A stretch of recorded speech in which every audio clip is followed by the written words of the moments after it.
ओम शांति। गीता का भगवान कौन है, इसका आज हम 16वां पाठ देख रहे हैं कि गोवर्धन गिरधारी कौन है, श्री कृष्ण या परमात्मा शिव।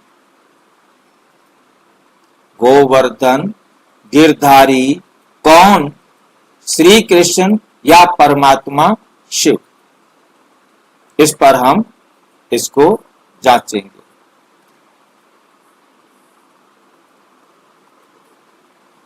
गोवर्धन गिरधारी कौन? नंबर 1, सत्य का पुनरुद्धार, सत्य का दोबारा उद्धार करना। भारत में एक बेहद प्यारा नाम है। क्या है? गोवर्धन गिरधारी।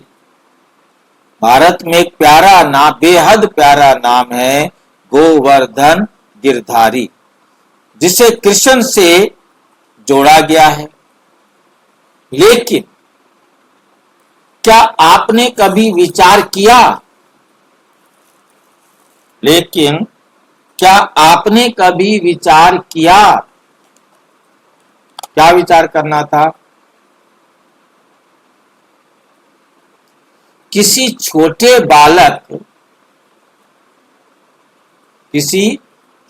बालक द्वारा पूरे पहाड़ को उठाना, ये कथा प्रतीक आत्मक है या वास्तविक? एक छोटा सा बच्चा वो पहाड़ को उठा के खड़ा हो जाए, ये वास्तविक है या प्रतीकात्मक है? जैसे कोई काम बहुत बड़ा होता है तो उसे कहते हैं तो पहाड़ जैसा काम, बड़ा काम, बहुत बड़ा पहाड़ है, ये तो पहाड़ उठाने जैसा काम। जैसे हमने शक्ति में किया था, सहयोग शक्ति में, कि सारे संसार को पावन बनाना ये पहाड़ जैसा कार्य है। पहाड़ जैसा कार्य है। क्या ये एक चमत्कार था या कोई गहरा आध्यात्मिक संकेत? क्या था ये नाम रखना, गोवर्धन गिरधारी? नंबर 2, पौराणिक कथा का संक्षेप। पुराण में जो कहानी दी गई है उसको हम सार में देखेंगे तो समझने का प्रयास करेंगे।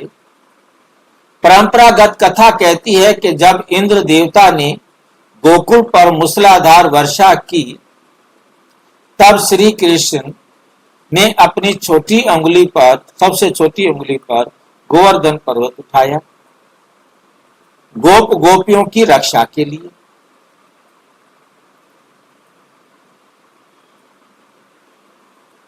और उनकी रक्षा की। परंतु ये मान्यता दोहरे विचार उत्पन्न करती है। इस कहानी को देखकर डबल विचार हमारे दिमाग में आते हैं। कौन कौन से आते हैं?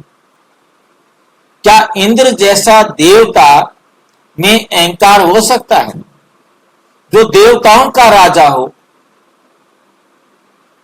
और उसे अहंकार आ जाए कि मेरी पूजा रुकवा दी है,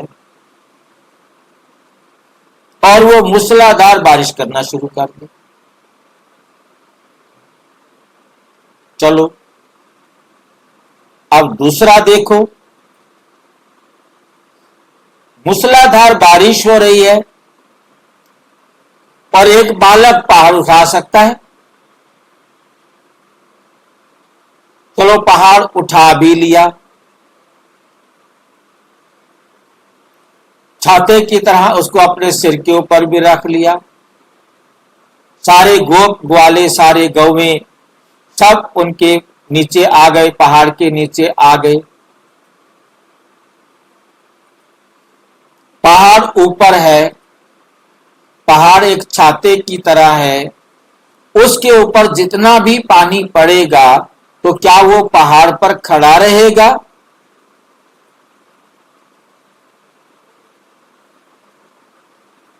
पहाड़ पर रुका रहेगा पानी या नीचे आएगा? तो नीचे जो खड़े हैं वो बारिश से, नीचे जो खड़े हैं वो बारिश से तो नहीं, ऊपर से तो पानी उनके ऊपर नहीं पड़ेगा, छाते ने रोक रखा है, परंतु तो नीचे वाले पानी में डूबेंगे कि नहीं डूबेंगे? डूबेंगे भाई जी। पता नहीं कैसे क्या कहानी बना के रख दी है। क्या ये सब बातें विवेक और विज्ञान के अनुसार संभव हैं? क्या ये सब बातें विवेक और विज्ञान के अनुसार संभव हैं?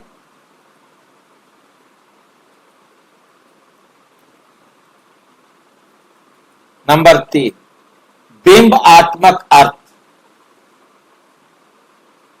गिरी यानी बड़ी समस्या, गिरी माना पहाड़, यानी पहाड़ जैसी समस्या। गिरी या पर्वत प्रतीक है कलयुग के पापों के भार का, कि कलयुग में चारों तरफ इतना पापाचार, भ्रष्टाचार, अत्याचार, अनाचार, कदाचार, क्या क्या क्या क्या, ये सारे के सारे कलयुग के को एक पहाड़ जैसा बना दिया। ये वो कठिनाइयां हैं जो आज मनुष्य पर दुख रूपी पहाड़ बनकर टूटती। ये दुख छोटे मोटे नहीं है, पहाड़ जैसे दुख, पहाड़ जैसे दुख बनकर टूटती। असत्य, अधर्म, हिंसा, भ्रष्टाचार, असत्य, अधर्म, हिंसा, भ्रष्टाचार इतना अति पर है चारों तरफ, इन पहाड़ों को कौन हटाएगा? इन पहाड़ों को हटाना है, कौन हटाएगा इनको? ईश्वरीय समाधान, परमात्मा शिव का आगमन, परम आत्मा शिव का आगमन। परमात्मा स्वयं कहते हैं, क्या कहते हैं? मैं इस पाप के पहाड़ को समाप्त करने आता हूं।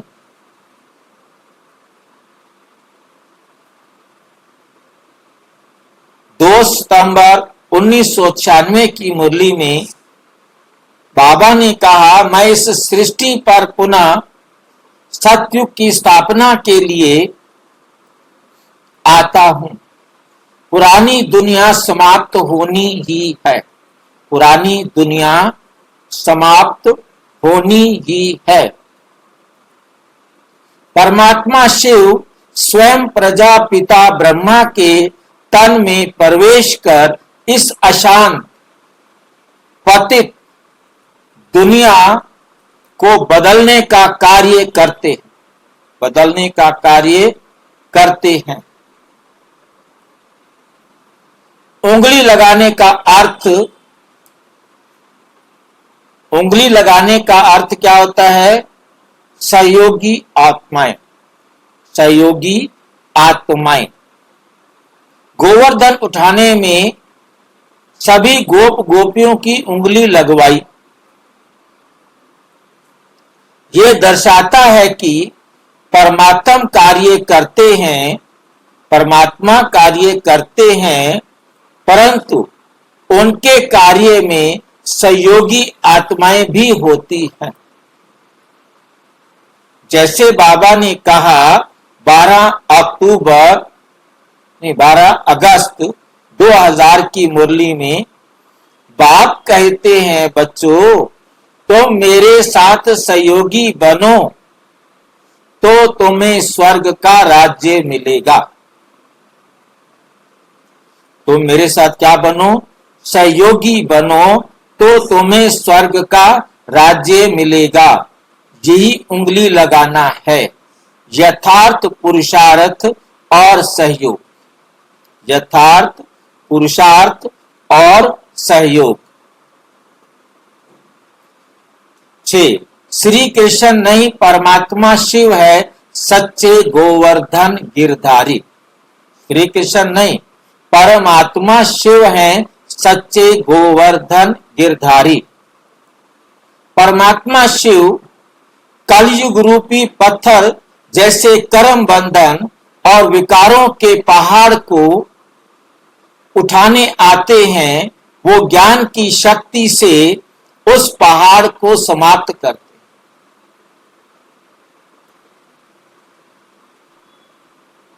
क्या समझ में आया?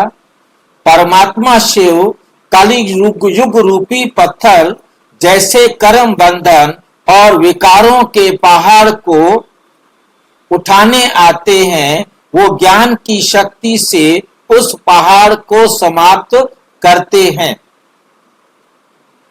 वो स्वयं अभोक्ता हैं, सुख दुख से न्यारे हैं।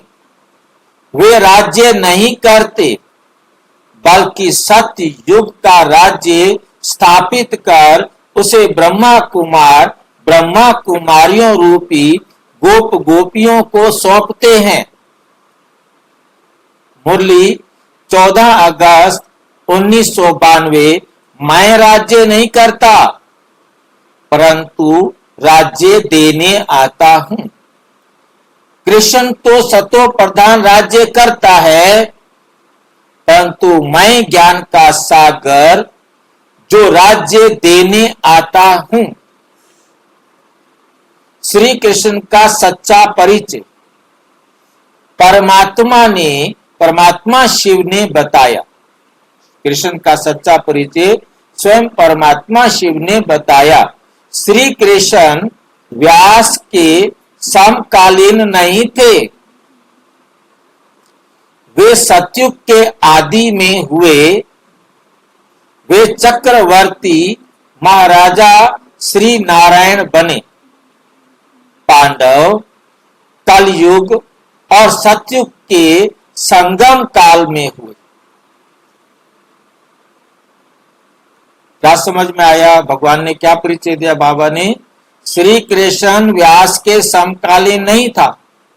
व्यास ने तो दिखाया जिस समय मैंने लिखा उस समय वो कृष्ण से मिलता है। व्यास युद्ध के मैदान में सारा कुछ दिखाता है उनको कैसे युद्ध हो रहा है। वे सतयुग के आदि में हुए। कौन आदि में हुआ? कृष्ण। और व्यास हुआ द्वापुर में। वो चक्रवर्ती महाराजा श्री नारायण बने। पांडव कलयुग और सतयुग के संगम काल में हुए। पांडव कब हुए? कब हुए? कलयुग और सतयुग के संगम काल में हुए। ये बाबा परिचय दे रहे हैं कि श्री कृष्ण का जन्म कब होता है? कलयुग और सतयुग के संगम युग पर हुए।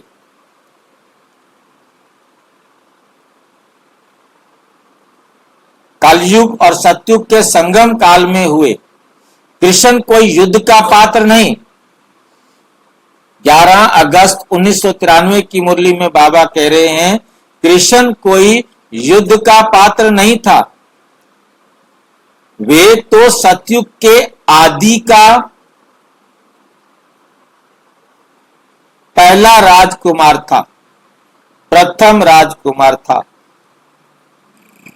श्री कृष्ण जन्माष्टमी को सार्थक कैसे बनाए? श्री कृष्ण का सच्चा सम्मान तब ही संभव है जब हम परमात्मा शिव को गीता का सच्चा भगवान माने।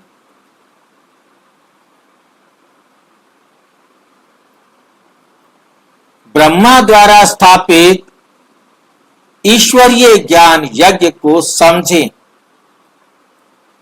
सतयुग की स्थापना में सहयोगी बने। मुरली है 23 अगस्त 1994। ये सारी अगस्त में क्यों आ रही है मुरलियां? कौन बताएगा? ये सारी मुरलियां अगस्त में क्यों आ रही हैं? साल बदल रहा है, मुरली अगस्त में आ रही है।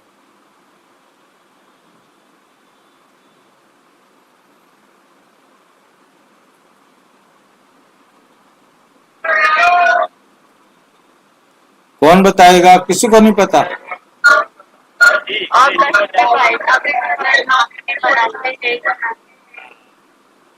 एक जना बोलो तो कुछ समझ में आए। पता नहीं क्या बोल दिया आप लोगों ने। अगस्त में जन्माष्टमी आती है। क्या आती है अगस्त मास में?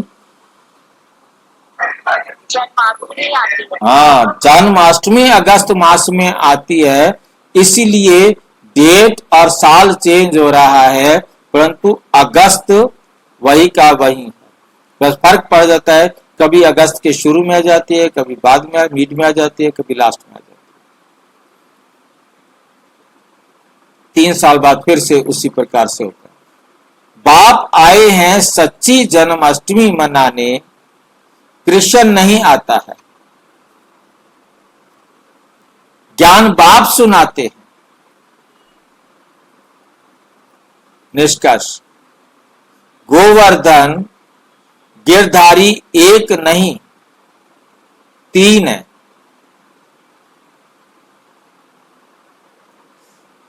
गौवर्धन, गौ अर्थात आत्मा, वर्धन उन्नति करना।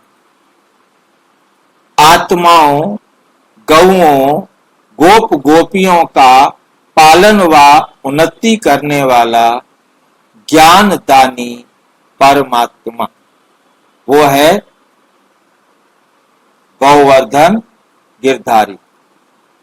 गिरधारी जो विकारों और पापों के पहाड़ को ज्ञान द्वारा समाप्त करता है। श्री कृष्ण सतो प्रधान राज्य करने वाला देवता, ना कि रचयिता। अंतिम संदेश, यदि आप श्री कृष्ण से सच्चा प्रेम करते हैं तो उनके रचयिता, कृष्ण के रचयिता को जाने। वो है परम पिता, परम आत्मा शिव, जो आज फिर से हमें राजयोग सिखलाकर देवताओं का भविष्य बना रहे हैं।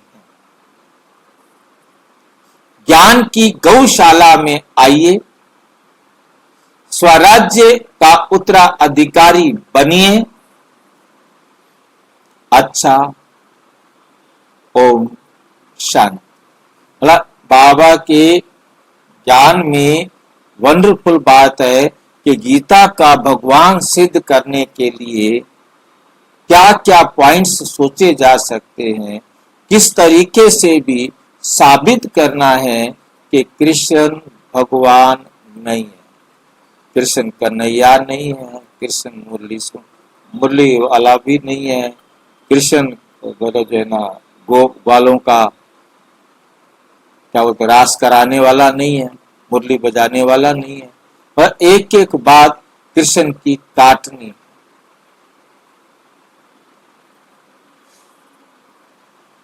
ये आप सारी युक्तियां इन वीडियोस के द्वारा समझ पा रहे हैं कि कैसे हम गीता का ज्ञान देने वाला शिव भगवान है प्रूव कर सकते हैं। कौन सी बात से किसको समझाने का मौका मिल जाए, उसको हम किस बात से समझाएं। उनसे पूछें, प्रश्न पूछें कि बताओ ये पहाड़ उठाने वाला का मतलब क्या है। ऐसे ऐसे क्वेश्चन पूछकर बाबा की बात तो सही आती है, पर ब्रह्मा कुमारी को खुल के बोलने नहीं आ रहा ना कि ये राम भी नहीं है, कृष्ण भी नहीं है, सब खुल के बोलते भी नहीं। बाबा हमें बताते भी है। अब वो उनका पार्ट है, भाई बाबा हमें तैयार कर रहा है, हमने वो देखना है। और विस्तार से जानने के लिए प्रजापिता ब्रह्मा कुमारी ईश्वरीय विश्वविद्यालय के किसी भी सेवा केंद्र पर संपर्क करें। और यदि कोई प्रश्न है तो 9213106986 पर केवल टेलीग्राम करें। 9650692270 पर केवल व्हाट्सएप करें, फोन नहीं। ओम शांति।